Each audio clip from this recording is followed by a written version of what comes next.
sa game at nagdoon ako na lang. Gusto mo ikaw na rin mag-vote? Ito yung compass ko. Sagot na lang ng buhay. Buhay ka naman buhay.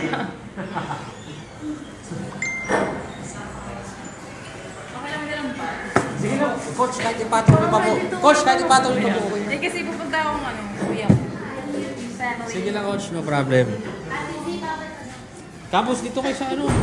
Kapit kayo dito. Ay, pasensya na. Hindi ikaw, campus na. Wala ka daw talaga. Sige lang, kapit kayo dito. Okay, sige, if we may start for last game of the day, we have the NU Lady Bulldogs defeating the Ateneo Blue Eagles in straight sets. First is here from Coach Regine. Coach, congratulations on the win. How's this for a response after what happened last week? Syempre, that's the goal. Everybody's goal is to bounce back or to get up after you fall, you know. And I'm very happy because everybody gets to perform well today. Yun lang po. Thank you, Coach. Sino gusto mauna sa mga players? Sige. Okay. Dahil na? Go. Okay, Sam with 10 points. 4 attacks, 1 block, and 5 service aces. Wow.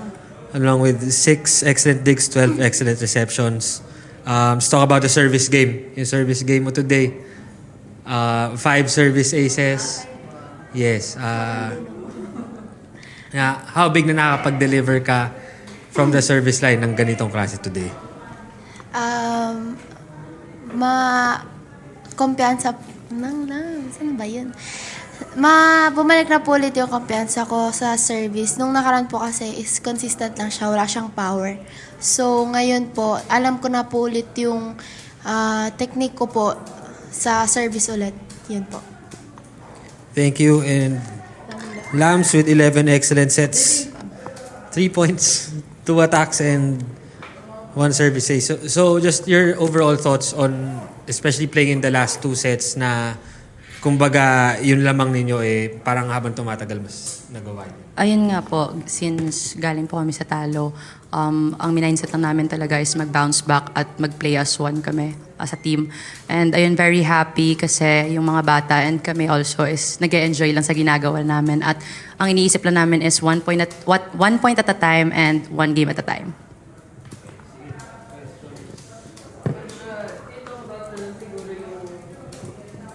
Advantage ng NU having many good playmakers sa whether you're starting 6 or your bench na able to activate talaga and really adjust based kung ano yung kailangan per match mo.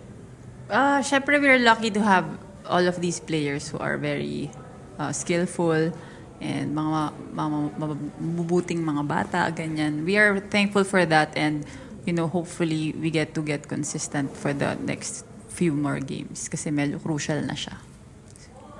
So is set you for some kumbaga in your career dati na mga malalakas fighters right sa iyo but kayo describe na lang siguro yung setting relationship mo with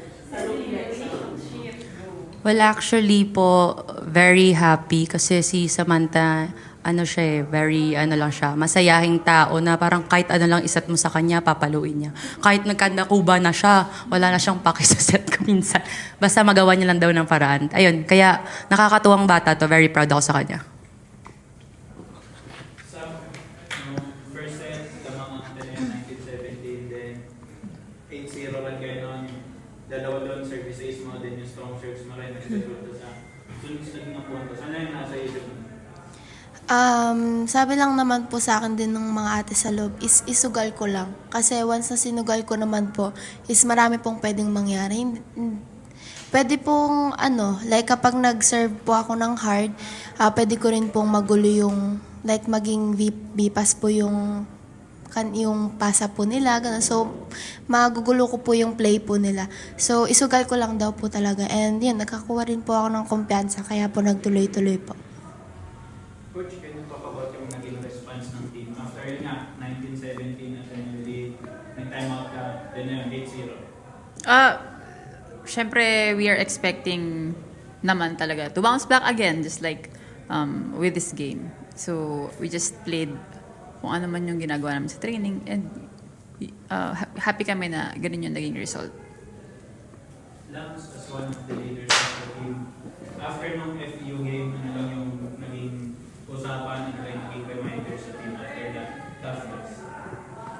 For me, hindi pa tapos yung laban just because natalo lang kami ng isang game. Siguro, ang inisip lang namin agad is, what's next? And also, kailangan talaga namin mag-move forward kasi may mga next games pa nakaabang sa amin. And ayun po. Tapos can you talk about the challenge of serving as that veteran role na yun nga, going deeper into the season na mas lalong hihirap pa yung next games? Ako naman, as an ate and as a leader, ginaguide ko talaga yung mga bata, especially sa mga dikdikan yung laban. Ginaguide ko din sila or binibigyan ko to talaga sila ng advices when it comes sa mga paglalaro. Ganun po talaga. During that FU game, you heard chants of Lami. Can you talk about being loved by the NU community? Nakakatuwa po kasi marami pong sumusuporta sa akin, especially yung NU Women's. And ayun po, sana po suportahan niyo po kami hanggang dulo. Coach, last na lang din. You'll get a week-long break. Everyone naman. Next game ninyo, pagbalik, will be against Adamson. Yung round 1, syempre, Sam was the story of that first round. Pero itong round 2, kumbaga just like any other team, ibang klaseng Adamson na yung makakalaban ninyo.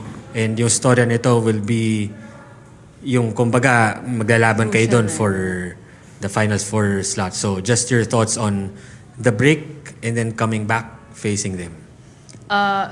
First of all, we really need to recover first so that we can prepare at our best then also. And of course, we're just going to prepare as much as we can for the game because it's very important. So starting naman second round, very important na yung games, especially this coming. And we know na Adamson is playing well. And basta kami gagawin lang namin yung best namin talaga sa lahat ng mga magiging games namin. And we'll stay humble and we'll stay focused on our game. Yun lang. Okay, on that note, Coach, players, thank you and congratulations.